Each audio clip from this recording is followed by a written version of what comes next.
សួស្តីប្រិមិត្តវិទ្យុទាំងអស់គ្នាថ្ងៃនេះយើងមកជជែកគ្នាអំពីប្រធានបទមួយដែលកំពុងតែមានការចាប់អារម្មណ៍ជាច្រើនជាពិសេសសម្រាប់បងប្អូនដែលចង់វិនិយោគលើរូបិយប័ណ្ណ Digital តើ Bitcoin និង Ethereum មួយណាជាជម្រើសល្អជាងសម្រាប់ការវិនិយោគដើម្បីឲ្យងាយស្រួលយល់ខ្ញុំសូមប្រៀបធៀប Bitcoin និង Ethereum ដូចជាបងប្អូនកើតអញ្ចឹង Bitcoin ប្រៀបដូចជាបងធំវាត្រូវបានបង្កើតឡើងដំបូងគេបង្អស់នៅឆ្នាំ2009ដោយមនុស្សម្នាក់ឬក្រុមមនុស្សដែលប្រើឈ្មោះថា Satoshi Nakamoto គោលបំណងចម្បងរបស់ Bitcoin គឺចង់បង្កើតប្រព័ន្ធលុយ Digital មួយដែលមិនស្ថិតក្រោមការគ្រប់គ្រងរបស់រដ្ឋាភិបាលឬធនាគារណាមួយឡើយគិតទៅវាដូចជាលុយធម្មតាដែរគ្រាន់តែវាជាលុយ Digital ហើយអាចផ្ញើទៅវិញទៅមកបានដោយផ្ទាល់ដោយមិនចាំបាច់ឆ្លងកាត់ធនាគារចំនួនវាមានកំណត់មានត្រឹមតែ21លានកាក់តែប៉ុណ្ណោះដែលធ្វើឲ្យ Bitcoin ក្លាយជារបស់កម្រនិងមានតម្លៃចំណែកឯ Ethereum វិញប្រៀបដូចជាប្អូនប្រុសដែលកើតមកក្រោយ Bitcoin បន្តិចនៅឆ្នាំ2015ដោយលោក Vitalik Buterin Ethereum មិនត្រឹមតែចង់ក្លាយជាលុយ Digital នោះទេតែវាក៏ចង់ក្លាយជាកុំព្យូទ័រពិភពលោកមួយដែលអាចឲ្យអ្នកណាក៏ដោយអាចបង្កើតកម្មវិធី Digital ផ្សេងៗដែលយើងហៅថា The App លើវាបាន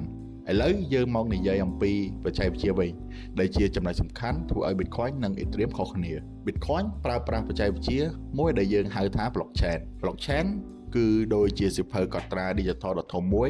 ដែលកត់ត្រារាល់ប្រតិបត្តិការទាំងអស់ដែលកើតឡើងរាល់ពេលមានការផ្ញើ Bitcoin ទៅវិញទៅមកវានឹងត្រូវបានកត់ត្រាចូលក្នុងសៀវភៅនេះហើយមិនអាចកែប្រែបានឡើយនេះហើយធ្វើឲ្យ Bitcoin មានសុវត្ថិភាពខ្ពស់និងអាចទុកចិត្តបាននិយាយខ្លី Bitcoin គឺផ្ដោតលើការធ្វើជាប្រព័ន្ធទូទាត់ Digital មួយប៉ុណ្ណោះ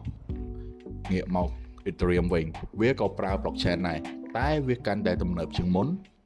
Ethereum មានបច្ចេកវិទ្យាមួយដែល Bitcoin មិនមាននោះគឺ Smart Contract ឬកិច្ចសន្យាឆ្លាតវៃតើ Smart Contract ជាអ្វីគិតទៅដូចជាកិច្ចសន្យាធម្មតាយើងអញ្ចឹងតែវាដំណើរការដោយស្វ័យប្រវត្តិនៅលើ Blockchain ឧទាហរណ៍បើបងប្អូនចង់ទិញដីហើយបងប្អូនបានយល់ព្រមទាំងសងខាងតាមលក្ខខណ្ឌមួយចំនួនកិច្ចសន្យាឆ្លាតវៃនឹងដំណើរការដោយខ្លួនឯងដោយមិនចាំបាច់មានមេធាវីឬភាគីទី3មកពាក់ព័ន្ធឡើយដោយសារ Smart Contract នេះហើយទើប Ethereum អាចឲ្យអ្នកអភិវឌ្ឍបង្កើតកម្មវិធីជាច្រើនប្រភេទលើវាបានដូចជា Game, DeFi និង NFT ជាដើមឥឡូវមកដល់សំណួរដែលបងប្អូនទាំងអស់គ្នាចង់ដឹងបំផុតតើយើងគួរវិនិយោគលើគម្រោងមួយណាតាមពិតទៅมันមានចម្លើយណាមួយថាត្រូវតែនោះទេវាអាស្រ័យលើគោលបំណងវិនិយោគនិងការទទួលយកហានិភ័យរបស់បងប្អូនម្នាក់ៗទី1 Bitcoin ចំណុចខ្លាំងរបស់ Bitcoin ត្រូវបានគេចាត់ទុកថាជា Digital Gold ឬមាស Digital ចំនួនវាមានកំណត់ដែលធ្វើឲ្យ Bitcoin ក្លាយជារបស់កម្រមនុស្សជាច្រើនវិនិយោគលើ Bitcoin ដើម្បីរក្សាទុកតម្លៃទ្រព្យសម្បត្តិរយៈពេលវែងដូចជាមាសអញ្ចឹងវាមានស្ថិរភាពជាងបើប្រៀបធៀបនឹង altcoin ផ្សេងៗនឹងត្រូវបានគេទទួលស្គាល់កាន់តែទូលំទូលាយ Bitcoin ស័ក្តិសមសម្រាប់អ្នកដែលចង់វិនិយោគរយៈពេលវែងអ្នកដែលជឿលើគោលការណ៍វិមជ្ឈការនិងអ្នកដែលចង់បានទ្រព្យសកម្មមួយសម្រាប់រក្សាទុកតម្លៃនិងការពារអំពីអតិផរណាទី2 Ethereum ដោយខ្លាំងរបស់ Ethereum មិនត្រឹមតែជាលុយនោះទេតែវាជាប្រព័ន្ធអេកូឡូស៊ីដ៏ធំមួយសម្រាប់បង្កើតកម្មវិធីទំនើបការរីកចម្រើននៃ DeFi NFT និងកម្មវិធីវិមជ្ឈការផ្សេងៗបានជំរុញឲ្យតម្លៃ Ethereum កើនឡើងយ៉ាងឆាប់រហ័សវាមានសក្តានុពលខ្ពស់ក្នុងការរីកចម្រើនទៅមុខទៀតព្រោះថាបច្ចេកវិទ្យារបស់វាអាចយកទៅប្រើប្រាស់បានច្រើនវិស័យ Ethereum ស័ក្តិសមសម្រាប់អ្នកដែលចង់បានការរីកចម្រើនលឿនជាងមុនអ្នកដែលជឿលើបច្ចេកវិទ្យា Smart Contract និងកម្មវិធីវិមជ្ឈការសរុបមកបើបងប្អូនចង់វិនិយោគលើអ្វីដែលរឹងមាំមានស្ថិរភាពនិងត្រូវបានគេទទួលស្គាល់ថាជាមាស Digital នោះ Bitcoin អាចជាជម្រើសល្អ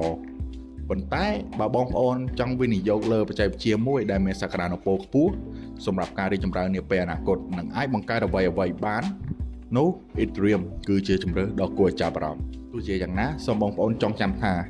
ការវិនិយោគលើរូបិយប័ណ្ណ Digital សុទ្ធតែមានហានិភ័យទាំងអស់តម្លៃអាចឡើងចុះខ្លាំងដូច្នេះមុននឹងសម្រេចចិត្តវិនិយោគ